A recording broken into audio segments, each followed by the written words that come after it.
What it do? What it do? Man, did y'all see it? Say it ain't so, man. Say it ain't so. Your boy, Terrence Crawford. He hanging it up, man. Bud hanging it up, man. Bud say he out of here. That's crazy. Bud walking away from the game. Walking away from the game, y'all. Says breaking. Terrence Crawford has announced his retirement from boxing. 42-0, 31 knockouts, 5 division world champion, 3-time undisputed champion, one of the greatest ever. That's a fact. That is a definite fact. Crawford is one of the best ever. I'm just mad, man. We never got a Floyd and Crawford fight, bro. A Floyd and Crawford fight, I think that would have been epic. Because thinking about it, you don't really know. I can't really say who would have undecidedly won. Because as good as Floyd was, man, Bud was right there. But being the defensive genius that Floyd was, I believe he would have won by decision. Just simply because Floyd just one of the best to never ever get hit. You know what I'm saying? But Bud was real technical with them hands, bro. One of the best ever, just technical with it. Like, yeah, ha ha ha. Like, that was Bud. But it's just funny though, because I didn't see this coming. Honestly, I didn't see him hanging it up. Now, you know the news came out about him, on the money, like $300K or whatever. But other than that, I thought he was gonna either fight Spence again or fight Canelo again. Spence though, he dog Spence. He dog Spence, bro. He dog Spence. Hold on. Terrence.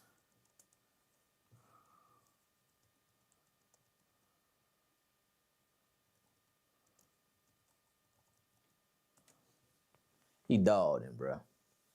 So it wasn't really no need for that fight to happen again.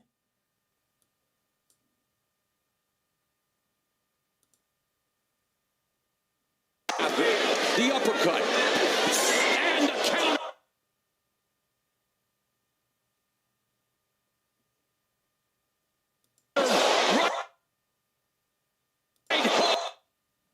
Bruh. The way he did Earl Spence this fight, bro, broke my heart. Broke me, dog. Because I actually had picked Spence to win. Stupidly. But I actually thought Spence was going to win this fight. Nope. Bud walked that boy down. Bud walked that boy down. That boy ain't have a chance in this fight. He did not have a chance. And that's crazy because a lot of people thought Spence was going to get Bud. They thought he was going to hurt Bud, actually. Spence come with that power. Nah, Bud hurt him bad, too. Oh, he hurt that man so bad. Dog, bruh. He took that boy to school, especially after this, bruh. Hold on. Let me see if I can find that video.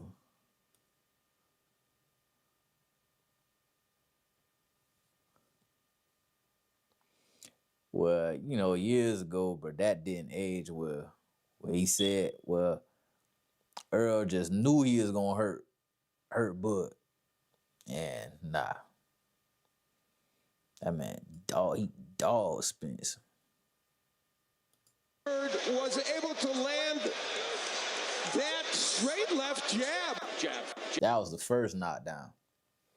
He knocked Spence down at least by, I think, 3-4 times in this fight before they stopped it.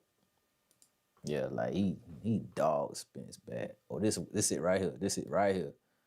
This is where you just knew. You just knew Spence was gonna do him in right here. Look like he had one leg. He had one leg. I'm gonna make one leg. Wait till I hit you. Sorry. You gonna look like Benavidez. You. He had one leg. You gonna look like he had one leg. He had one leg. I'm gonna make you do a stanky leg. What you want to bet on it? What you want to bet I on? can bet 100,000 on that. Let's bet $1 million. Easy. Let's bet $1 million. You getting that money, right? Easy. Let's bet $1 million easy. What are you talking about? There it goes. We're talking crazy. That's Wait till I hit you. Sorry. You gonna look like Benavidez. You. He had one leg. You gonna look like He had one leg. He had one leg. I'm gonna make you do the stanky leg. What you want to bet on that? What you want to bet on? You can bet 100,000 on that. Let's bet $1 million. Easy. Let's bet $1 million. You getting that money, right? Easy. Let's bet $1 million. Easy. What are you talking about? There it goes. We're talking crazy. That's Wait till I hit you. Sorry. You gonna look like. Bro, he dog Spence, bro. Like, Spence ain't have no shot whatsoever, bro. No shot whatsoever. None. He had no shot whatsoever. The uppercut. Ooh, Oh, hold on, y'all. I'll be right back. Keep watching this. Right hook. The left, the right. Spence.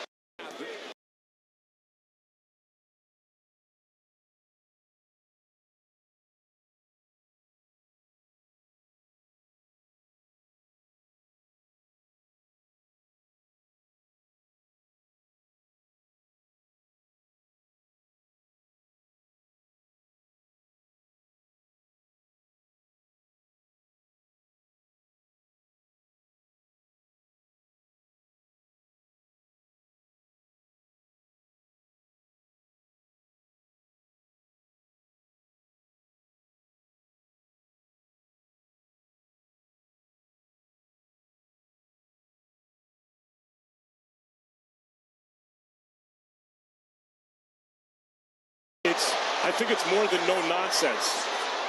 As Teddy Atlas would always say, Canelo was looking to be friends, and Crawford is not looking to be friends. Great exchange from Terrence Crawford right there. I think it's more than no nonsense. As Teddy Atlas would always say, Canelo was looking to be friends, and Crawford is not looking to be friends. Great exchange from Terrence Crawford right there. I think it's more than no nonsense. As Teddy Atlas would always say.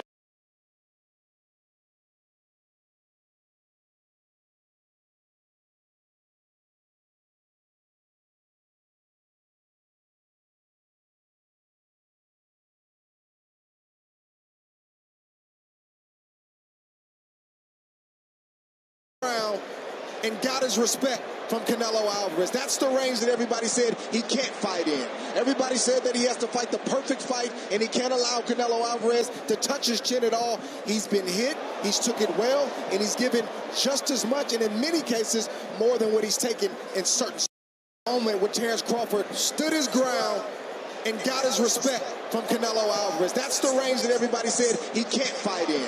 Everybody said that he has to fight the perfect fight, and he can't allow Canelo Alvarez to touch his chin at all. He's been hit, he's took it well, and he's given just as much, and in many cases, more than what he's taken in certain moment where Terrence Crawford stood his ground and got his respect from.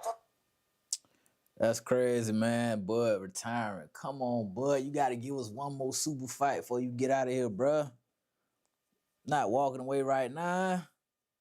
But that's crazy, man. Bud out of here, y'all. He retiring. I would have never seen it coming. At least not this early. I thought he was going to probably do one more super fight with somebody, and then he probably would have hung him up. Because after that, I mean, what do you have to prove? He already disproved most people from fighting Earl Spence. That was his big, I think that fight was bigger than the Canelo fight in a sense to me, because nobody really thought he could beat Spence. Nobody did. And he beat him to sleep. He beat him to sleep. He beat him to sleep. Because I ain't gonna lie to you, outside of Canelo and outside of Earl Spence, I ain't really care for none of the rest of Crawford fights. I mean, you know what I'm saying?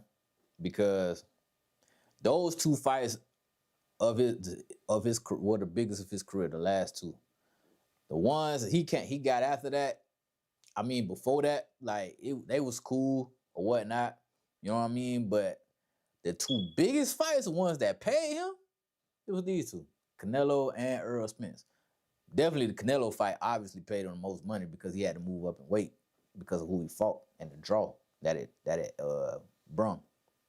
But to me, the Spence fight was the biggest fight of his career. Only because nobody thought he could beat Spence.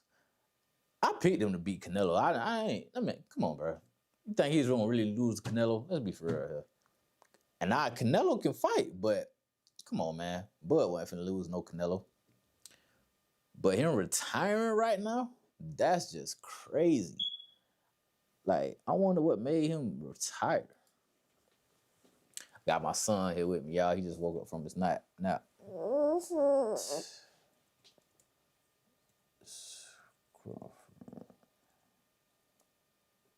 Retire.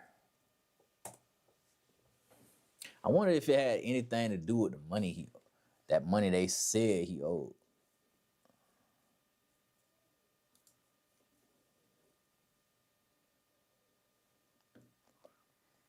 Says nothing left to prove.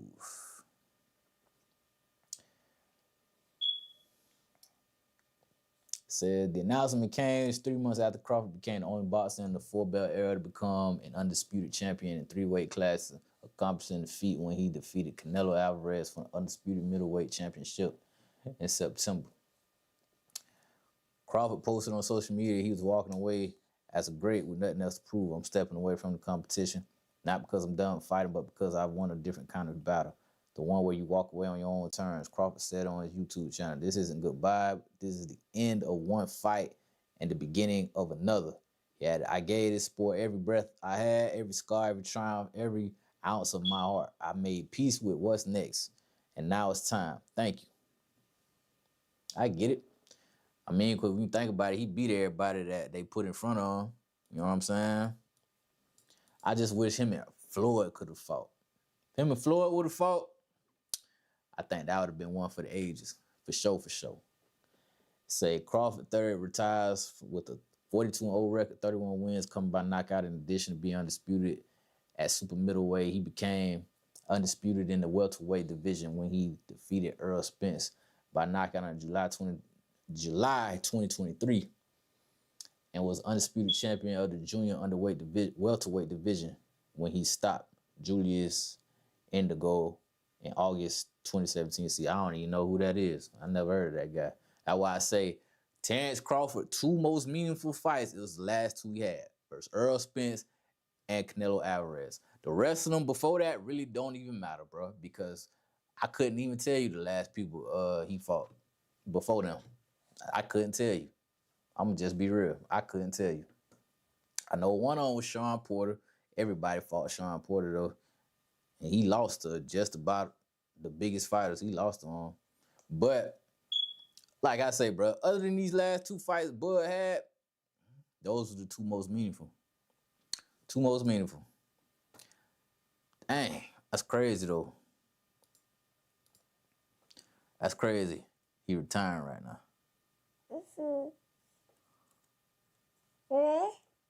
Yeah. I just gotta go back to this Errol Spence fight, dog. Bro, he dogged Errol Spence, bro.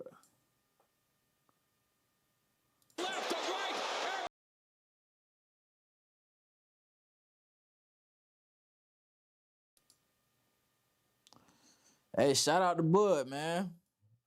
Definitely one of the top fighters of all time. I'm trying to see where I rank him though in my top 10 box. Would I rank him top 5? See, I got Ali number 1. I got Mike number 2. I got Floyd 3. I got I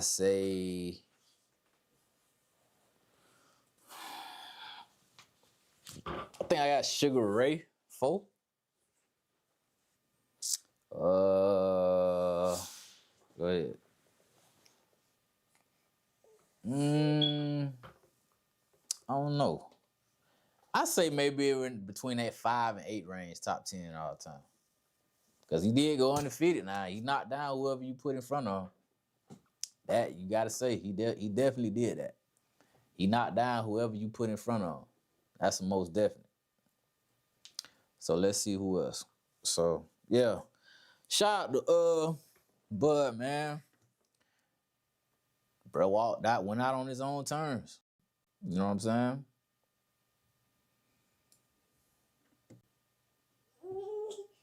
Listen, he was a bomb. He was there. It ain't just that he hit me with a bomb. Like, that dude, you know, kept getting up. So he was in the best shape of his life. You know, he was working. You know, he was working. Like, you know, when you see him fight, he didn't fight no different. You can see a change in his style. You know, you see a dominance from me because the style that I pose, it just matched up with him.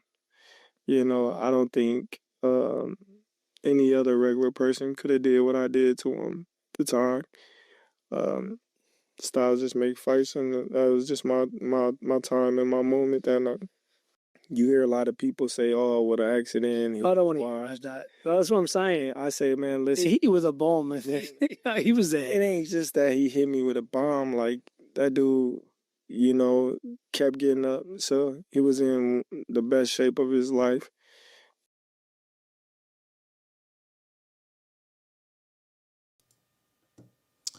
Yeah, man. Shout out to Bud, man. Bro, out of here, man.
Damn.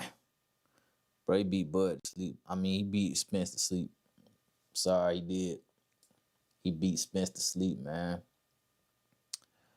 I just can't believe it. I wouldn't think he hanging it up, though. He hanging it up. Good. And get back focused because, you know, I never took a loss in the professional rankings, but I know how that can affect you mentally, you know, being at this high level and losing the way you lost. You know, you start questioning yourself. You start asking yourself certain questions. Do I still got it? Am I getting old? Am I slipping? You start asking yourself all different type of questions that you got to answer. So I just, you know, would tell them, you know, you're a great fighter. Take a little time off and come back and, you know, do it again. But don't. Have you spoke to him? Have you spoke to him after? No, I sent him a text message. Send him a text message. Check up on him. Commentary after the fight, even like Stephen A. Smith believes Errol should retire. What's your thoughts after fighting him? You know. Well, I don't think. Did him dirty, boy. Did him dirty. All right, let's get into this, man. Weeknd. The Weeknd did $1 billion deal for his catalog, y'all. He did not sell it, though. He did not sell it. That he didn't do. What he did was he entered into a partnership with this investment group that focuses on music royalties and publishing rights. And we're going to get into the article right here, one of the articles. Be quiet, man. It says, The Weeknd has closed a deal with Lyric Capital Group that brings outside investment into his music catalog while keeping the artist and his team as shareholders with creative control over his catalog. So he entered into a partnership. He didn't sell it. He didn't hand over all of his rights. He didn't do that. That's according to a report from Variety over the weekend, which cited confirmation from representatives for the artist. The reported confirmation arrives less than 4 months after Bloomberg reported, citing people familiar with the matter, that the Canadian singer is looking to raise roughly $1 billion in financing backed by his stake in publishing rights and master recordings. So is he getting a loan for his catalog? Is that what he's saying? Because, hey, what are you trying to get $1 billion in financing for? What the Weeknd got planned, man? What he got up his sleeve? What he got up his sleeve? What else is talking about? So Bloomberg reported in August that the proposed deal structure with Lyric reportedly includes $500 million in senior debt, which is, if y'all don't know what senior debt is, that's basically bonds. You know what I mean? A bond is basically credit. You know what I mean? In the financial world, senior debt means bonds. So, like, say a company goes bankrupt, basically all the bondholders that hold rights to that company, they get paid first. So that's what senior debt is. Senior debt is bonds. You know what I'm saying? It's commercial paper. And $250 million in junior debt and $250 million equity. Equity, we already know. You know what I'm saying? Stake in the company. You know what I'm saying? Maybe some type of stock ownership. But that's what that says. From the beginning of the meeting, it was clear to all at Lyric that Abel, which is the Weeknd, that's his real name, would not sell his catalog. So he didn't sell it. He entered into a partnership. He wanted to be more innovative and creative in the way we established a partnership. He did not sell his catalog. So anybody saying he sold his catalog, he didn't do that. Most recently, Variety reported that the arrangement with Lyric covers the Weeknd's work from the start of his career through 2025, including both publishing rights and master recordings. Future releases are excluded from the deal, potentially giving the artist the option to negotiate separate agreements for future work. So basically, they got everything from Starboy all the way up to his most recent album that he released. But outside of that, anything going forward ain't part of this deal. You know what I'm saying? And what else he said? Variety noted that the artist will continue his partnership with XO Republic Universal Music Group. Universal Music Publishing Group continues administer the Weeknd's publishing catalog. As Bloomberg previously reported, Chord Music Partners currently owns 50% stake in the Weeknd's music publishing rights. Chord operates under a consortium that includes Universal Music Group and Dundee Partners, the investment vehicle of the Hindell family. Let's look up them. The Hindell family. Who are they? See, y'all always gotta check. You gotta do research on these people, man. These families, a lot of times they be behind these labels. They be behind the financing that they do behind certain artists. You know what I'm saying? History of the Hindell. Stop, boy. Stop.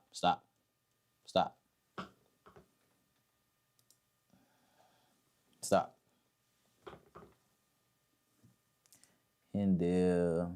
This is them. Online, driven time. All right, that ain't them. I don't know who that is. Hindell, surname meaning Hindell, family history.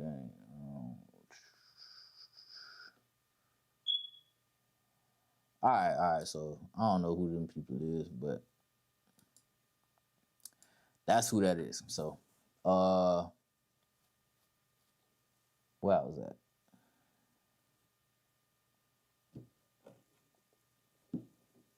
Oh, okay, I'm up here. A rep for the Weeknd reported told Variety that unlike traditional catalog sales that transfer ownership to investors, the agreement structures Lyric's investment as a joint venture. Through this venture, we constructed and launched a new business model with Abel and his iconic catalog, whereby Abel and his team have the freedom to execute their creative vision with the entirety of his rights, both publishing and masters. So basically, what it sounds like to me is the Weeknd is basically taking a loan against his catalog. That's what it sounds like to me overall, because he was trying to raise $1 billion in financing, and he was, and so basically this group that just moved in, Lyric, they basically providing the financing, and basically, but it seems like he's giving them a stake, but he's not selling them his catalog. So it sounds like, though, also they approached him initially to try to buy it from him, and he let them know all rip that ain't happening. I ain't selling my catalog to y'all. And while I guess either giving them a stake or basically accepting a loan from him against his catalog, he basically retaining creative control and rights over his masters and his publishing, which is key. It says, the rep was quoted by Variety by saying, from the beginning of the meeting, it was clear to all at Lyric that Abel would not sell his catalog. I already read that, y'all. To that end, through this venture, we constructed and launched a new business model and is accounted for, blah, blah, blah, blah, blah. This unique catalog deal sets a new standard for artist equity and control, and it do, because it's the first of its kind. Watch, you're going to see a gang of artists come behind the Weeknd and try to do this. The difference is, a lot of these artists not going to have the leverage or be in the position to do what the Weeknd did simply because they're not on the Weeknd level. You know what I'm saying? It's only a certain amount of artists that can do this type of deal. 1, Weeknd. 2, Drake. 3, Beyonce. 4, Jay-Z. You know what I'm saying? You got to be of that caliber to get this type of deal, because they basically loaning him or giving him $1 billion just to have some type of access to his catalog. You know what I mean? But other than that, that's all. That's basically what that is. What's up, sis? My sister came in the chat, yeah. Yeah, sis. He in here crawling around. What else? Say the Weeknd, whose real name is Abel McConan Tesfaye?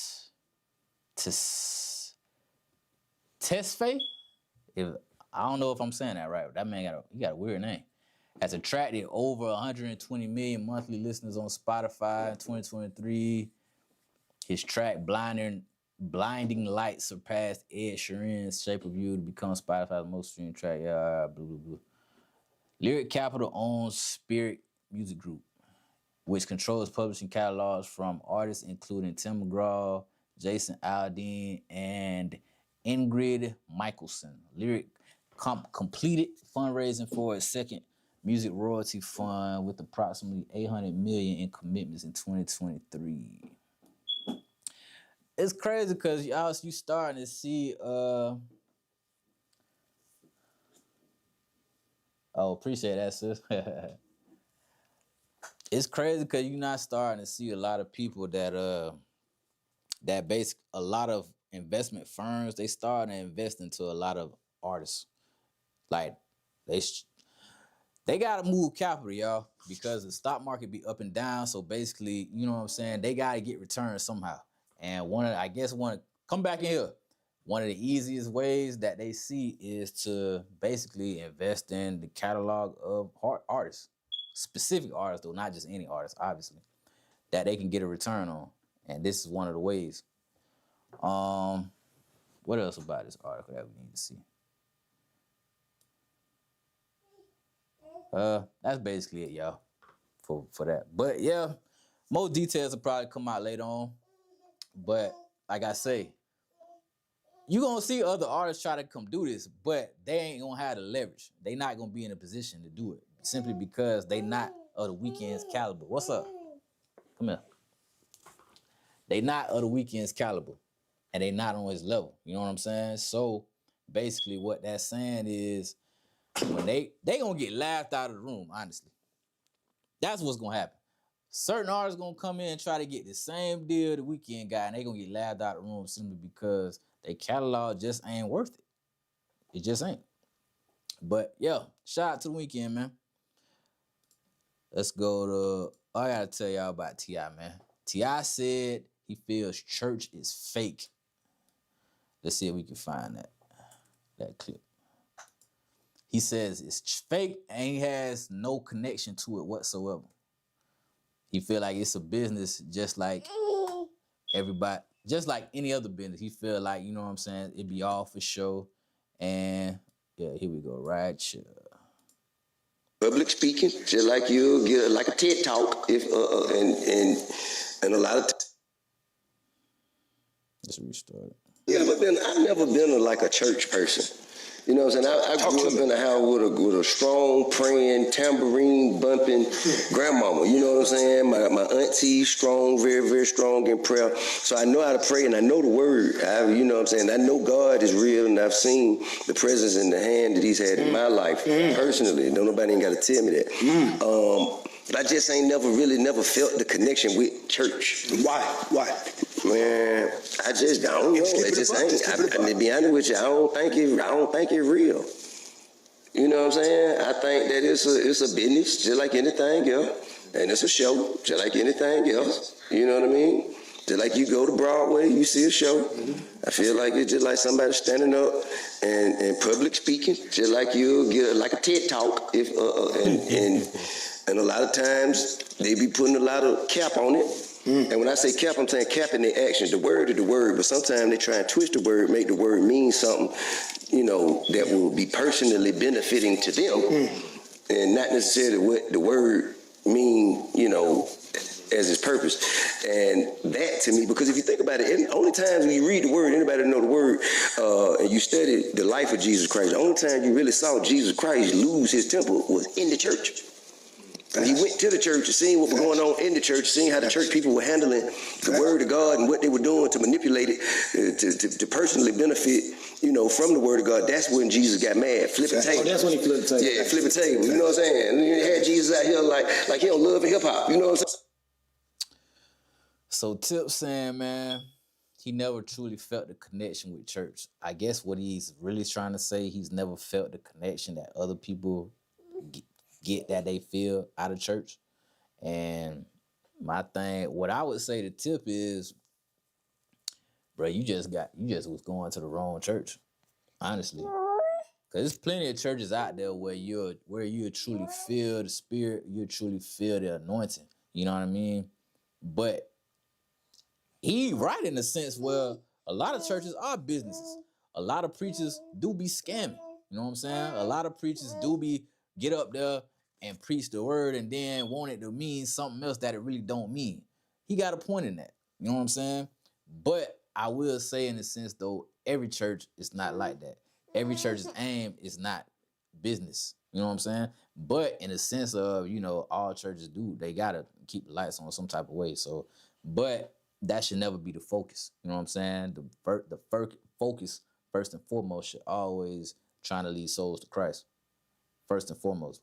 But it do be a lot of fake churches out there that try to front like that's what they're doing, but really they running a business and they running a scam behind the scenes. And a lot of times that's what turn people off from church, because a lot of times it don't be focused on the true message and it don't be focused on trying to help people deal with their spirituality and their growth with God. You know what I mean? Which should be the focus first and foremost.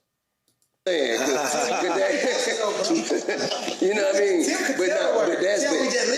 But that's why cause I connect with the word, like the true word, the spirit. I don't need no broker. I don't need no middleman. I don't need nobody to get my word. I done heard a preacher, I've been in church before, and the preacher say, come on, y'all, put it to the collection plate, dig deeper, get your prayers past the ceiling. Nah, the one thing I will say with that is the preacher's not a middleman. He's not a broker. That's not the job of the preacher. The job of the preacher is to lead people to Christ. You know what I'm saying? The job of the preacher is to speak the word of God and to lead people to Christ. You know what I'm saying? That's the job of a preacher, a true preacher. You know what I'm saying? Because it's a lot of preachers out there that, that ain't their aim.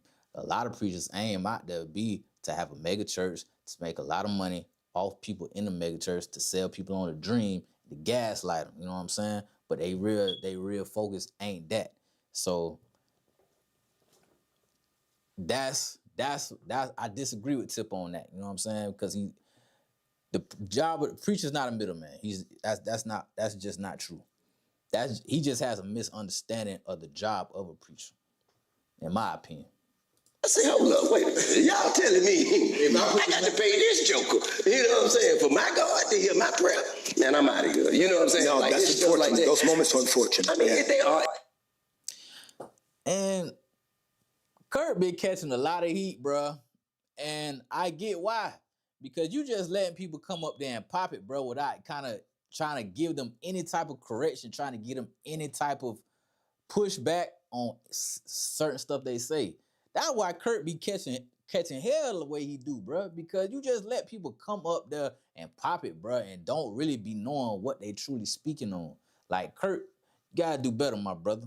You gotta do better. I'm riding with you, Kurt, but you can't. You gotta give pushback, bro. You can't just let people come up there and pop it on your platform, especially when you know for a fact, Kurt, you should know. As somebody that came up in the church, you should know better than that, bro. Than to let bro like, but bro just giving his view. I get that, and allowing people a safe space.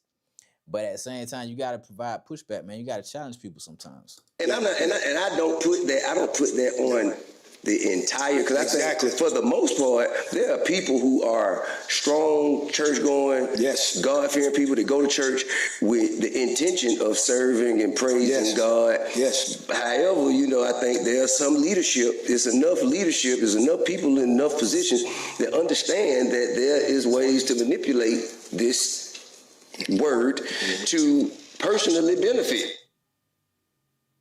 Now that last part, he right. It's a lot of pastors out there that will manipulate the word for their personal gain. He not lying about that. That's not every church though. You know what I'm saying? And that's not every. Cause see, I was telling my wife this earlier. I never really cared for the mega churches. I never really cared to go to them. Why? Because I don't. It just feels like it don't feel the same to me as a small community church like what I grew up in. I don't feel the connection like that. You know what I'm saying? Like I don't feel. I don't know. It just seemed too gimmicky to me. Is what I'm trying to say. Like the mega churches, I ain't never rock with them like that. Not saying like mega churches is bad. I'm not saying that. But me personally, I don't prefer to go to mega churches because it's just not me. I like more so. Yeah, sis, you're right. No accountability, and he didn't really provide no pushback. Well, in that clip, he didn't. I don't know if he did like later on because I didn't watch the whole pod, but in that clip, I felt like Kurt should have gave Tip some pushback into like explain to him more so, especially the job of a preacher and basically what church should truly feel like when you go there. I've never been like a church person. You know what I'm saying? I grew up in a house with a strong, praying, tambourine bumping grandmama. You know what I'm saying? My auntie, strong, very, very strong in prayer. So I know how to pray and I know the word. You know what I'm saying? I know God is real and I've seen the presence in the hand that he's had in my life personally. Nobody ain't got to tell me that. But I just ain't never felt the connection with church. Why? Man, I just don't know. It just ain't. To be honest with you, I don't think it's real. You know what I'm saying? I think. Nah, the right church is real. You know what I'm saying? Church is a real place. Church is it's all about, bro, what you going there for. You know what I mean? Like, I grew up in the church. You know what I'm saying? So I know just as good as anybody what church can do for you and what sometimes people in the church will do to it to turn people away or turn people off from it. You know what I mean? Because you have Christians out there that are very judgmental, that look down upon quote unquote non-believers. You have that out there. And you have just scammy churches, to be completely honest. You know what I'm saying? Like, it's certain churches out there, boy, that's all right. I ain't gonna say too much on here, but it's certain churches out there, bro. They getting in your pockets. You know what I'm saying? I just seen a clip earlier today where a preacher, he had on a Louis Vuitton suit, and then he told people God will make them a millionaire if they give 10 bands right now, 10 grand right now. Like, come on, bro. Like, nah, if you just foolish enough to go believe that, if you just foolish enough to go believe that BS, that's on you, bro. Like, don't ever be fooled by anything like that. You know what I'm saying?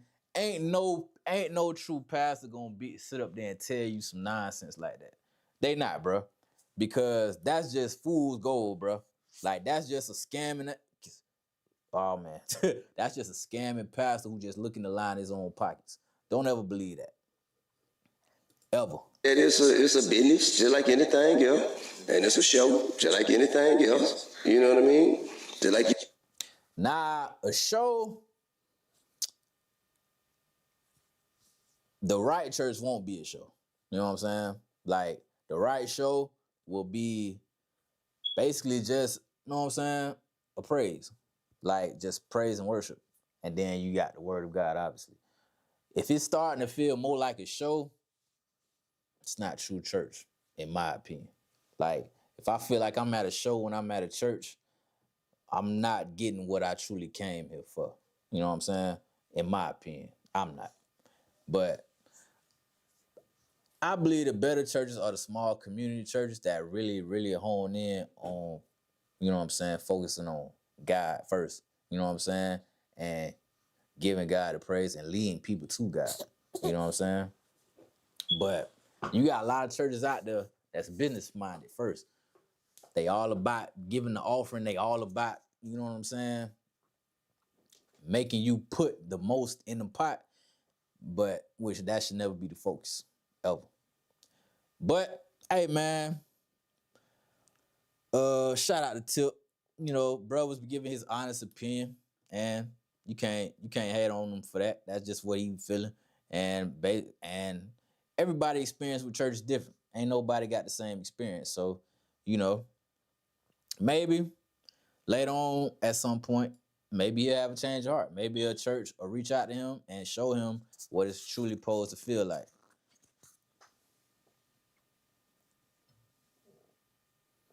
Yeah, that's a fact, sis. You gotta use true discernment when you're looking for a church, man. When you're going to church, you know what I'm saying? Know what you're going there for. Go there with true intentions. Go there to strengthen your relationship with God. Go there to pray, leave your problems to God, give it to God. And that's what church is for. Church should never be for you going to a show, or you going to I don't know. It should just not, your main focus should always just be going there to get closer to God. In my opinion, that's what it's for. And anything outside of that the church is focusing on, you in the wrong church. I'm gonna just leave it at that. All right. Shoot, I think that's about all I had, man. I ain't really had too much else for y'all. I just want to talk about Bud retiring. And then that legendary deal that the Weeknd did for his catalog, and then also obviously T.I. with his what he felt about church or whatever. There is another dude that be in the news a lot. His church be catching fire, and that's Philip Anthony. And I rock with Philip Anthony, man. I like the message he be putting out there. But only thing I will say about Philip Anthony, he's got to be careful about people that talk about his church. Appreciate that, sis. He just got to be careful that people that represent his church, man, because some people, they act like 2819 is the only church. You know what I'm saying? And that's not the truth. You know what I'm saying? 2819, I would say, as a whole, is a good church. You know what I'm saying? And got good intentions. But at the same time, anytime they face with criticism, they like to clap back at people. And I feel like, bruh, anytime somebody got something negative to say about you or what your works is, bro, you gotta learn to ignore that. You know what I'm saying? You gotta let that go in one ear and not the other. You clapping back at each and every negative critic that... Stop, boy. Stop.